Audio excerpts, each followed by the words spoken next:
विकसित भारत संकल्प यात्रा शिविर में होना था शामिल। मुख्यमंत्री का लाभार्थियों से संवाद कथा कार्यक्रम, शिविर का अवलोकन कर योजनाओं का होना था प्रचार प्रसार। एसडीएम अपूर्वा परवाल ने इसकी पुष्टि की है। तो मुख्यमंत्री का गोविंदगढ़ दौरा निरस्त हुआ है, ये जानकारी इस वक्त निकलकर सामने आ रही है। ये बड़ी खबर अजमेर से आपको दे रहे हैं। सीएम भजनलाल का गोविंदगढ़ दौरा निरस्त, विकसित भारत संकल्प यात्रा शिविर में उन्होंने शामिल होना था। मुख्यमंत्री का लाभार्थियों से संवाद का कार्यक्रम था। कोटा के नदी पार क्षेत्र में आज 7 घंटे पानी की आपूर्ति बाधित रहेगी। दरअसल शहरी जल योजना कोटा के 130 MLD जल शोधन संयंत्र सकतपुरा के अंतर्गत नांता राइजिंग मेन 250 MS व्यास की पाइपलाइन पर नगर व्यास विकास न्यास द्वारा 250 mm व्यास का फ्लो मीटर लगाने का काम कराया जाना है। इसके चलते गुरुवार सुबह 11 से 6 बजे तक शटडाउन किया गया है, जिसके चलते नांता, नयाखेड़ा सहित 6 इलाकों में 7 घंटे पानी की सप्लाई नहीं होगी। प्रशासन ने इन क्षेत्रों में रहने वाले लोगों से अनुरोध किया है कि वे आवश्यक मात्रा में पेयजल संग्रहण कर ले।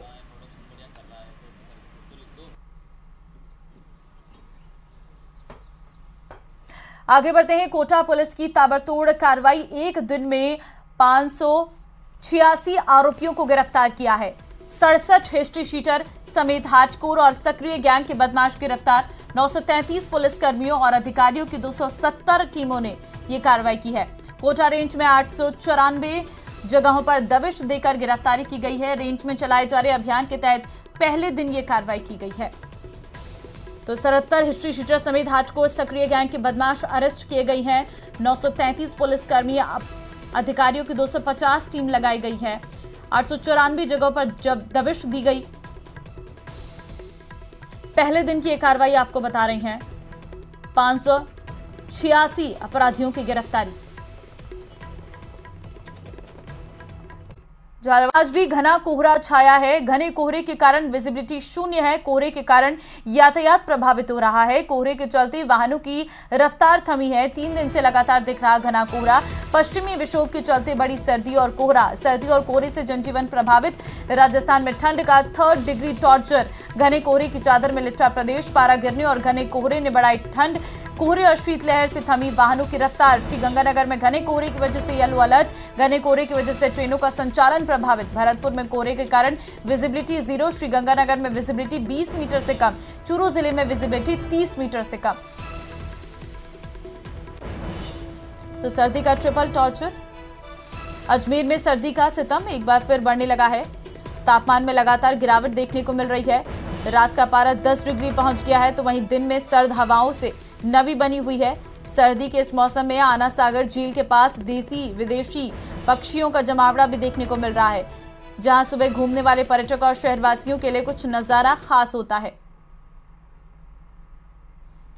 तस्वीरें भी हम आपको दिखा रहे, ठंड से किस तरीके से हाल बेहाल है। कोहरे के चलते वाहनों की रफ्तार थमी हुई है। 3 दिन से लगातार घना कोहरा छाया हुआ है। पश्चिमी विक्षोभ के चलते ये सर्दी और धुंध।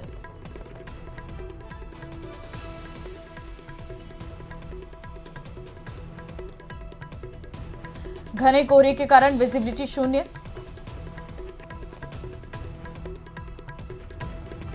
अजमेर में सर्दी का सितम एक बार फिर बढ़ने लगा है। तापमान में लगातार गिरावट देखने को मिल रही है। जहां रात का पारा 10 डिग्री पहुंच गया है, तो दिन में सर्द हवाओं से नमी बनी हुई है। सर्दी के इस मौसम में आना सागर झील के पास देसी विदेशी पक्षियों का जमावड़ा भी देखने को मिल रहा है, जहां सुबह घूमने वाले पर्यटक और शहरवासियों के लिए ये नज़ारा कुछ खास होता है। और तस्वीरों में भी आप देख सकते हैं पक्षियों का किस तरीके से झील पर आना जारी है। और सुबह सवेरे वॉक पर जाने वाले लोग इन्हें दाना देते हुए नजर आ रहे हैं। ये एक अलग नज़ारा है। अजमेर में सर्दी का सितम लगातार बढ़ रहा है। अजमेर में तापमान गिरकर 10 से नीचे पहुंच गया है और अलग अलग स्थानों पर लोग जो हैं अलाव ताप रहे हैं, तो कहीं पर गर्म पदार्थों का सेवन भी कर रहे हैं। इस वक्त हम अजमेर के विश्व प्रसिद्ध आना सागर चौपाटी पर खड़े हैं। आप देखेंगे जहां शानदार नज़ारा है। खूबसूरत नज़ारे के बीच कई लोग जो हैं यहाँ पर आने वाले पक्षियों को दाना डालते हैं और एक नज़ारा जो है देखने लायक होता है। आप देखेंगे यहाँ पर जो रोज़ाना की तरह जो लोग आते हैं वो नमकीन डालते हैं, कोई ब्रेड डालते हैं और इसी तरह से ये नज़ारा है लगातार यहाँ पर देखने को मिलता है। खास जो लोग हैं वो रोज़ाना यहाँ पर घूमने आते हैं सुबह और इसी तरह से ये नज़ारा यहाँ पर रोज़ाना कैद होता है। जो लोग आए हैं यहाँ जो सैर सपाटा करते हैं उनसे बातचीत करते हैं। सर, क्या ये नज़ारा है और आप रोज़ आते हैं, किस तरह से यहाँ पर मनोरंजन? सुबह सुबह मॉर्निंग वॉक के लिए हमारा ग्रुप है 15-20 जनों का। हम लोग सुबह 5:30 बजे से 7 बजे तक मॉर्निंग वॉक करते हैं और उसके बाद में ये पक्षी जब आते हैं, जिस दिन से आते हैं उस दिन से इनको नमकीन डालते हैं जब तक जाते हैं जब तक। और ये नज़ारा रोज़ सुबह आपको देखने को मिलेगा। इस समय यहाँ पर ये हज़ारों की तादाद में ये पक्षी यहाँ इकट्ठे होते हैं। जैसे ही हम लोग नमकीन वगैरह डालते हैं तो हज़ारों की तादाद में ये पक्षी सब इकट्ठे होते हैं यहाँ पर। तो बच्चे भी यहाँ पर आते हैं, बुजुर्ग भी आते हैं। सर्दी का जो सितम है वो किस तरह से हो रहा है? अभी सर्दी पिछले सालों के मुकाबले कम है और हालात इतने हो जाते हैं कि 3 डिग्री तक 4 डिग्री तक हम होता मौसम और हम लोग सब घूमते रहते हैं। मौसम के साथ साथ आप स्वास्थ्य का भी ध्यान रखते हैं, किस तरह से आप क्या क्या करते हैं? सब ध्यान रखते हैं सब।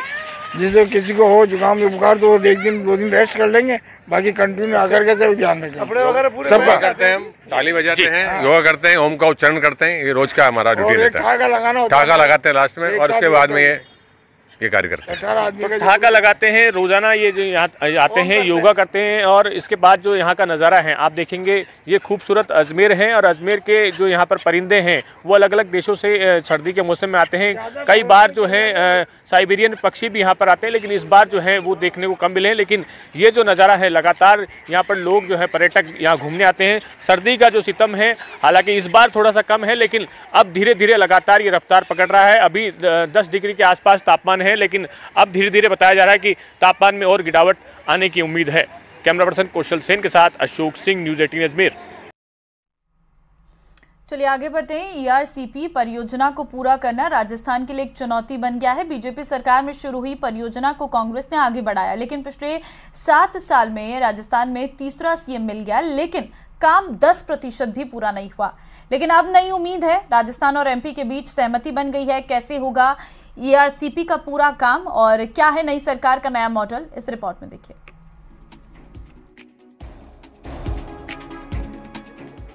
ईआरसीपी का शोर तो आपने चुनाव में खूब सुना होगा, लेकिन इस बार लग रहा है कि पूरी राजस्थान का यह सपना सच होने वाला है। राजस्थान चुनाव में बीजेपी ने जनता से ईआरसीपी को लेकर जो वादा किया था वो अब पूरा करने की तैयारी में है। इसी को देखते हुए ईआरसीपी को लेकर केंद्र ने अब नई योजना बनाई है। ईआरसीपी को अब राष्ट्रीय परियोजना बनाने की तैयारी है। इस नए मॉडल के तहत ईआरसीपी को अब नदी जोड़ो प्रोजेक्ट में शामिल करके आगे बढ़ाने पर विचार किया जा रहा है। इस मॉडल से ईआरसीपी को एक तरह से राष्ट्रीय परियोजना का दर्जा मिल जाएगा।